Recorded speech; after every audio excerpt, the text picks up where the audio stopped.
আমরা সবাই মিলে আমাদের ভাই বোন শিশুদেরকে ওখানে মরার জন্য ছেড়ে দিয়েছি।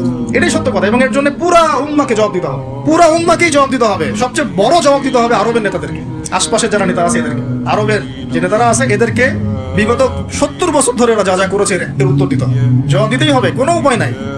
আমাদেরকেও দিতে হবে, প্রত্যেক রাষ্ট্রপ্রধানকে দেওয়া লাগবে।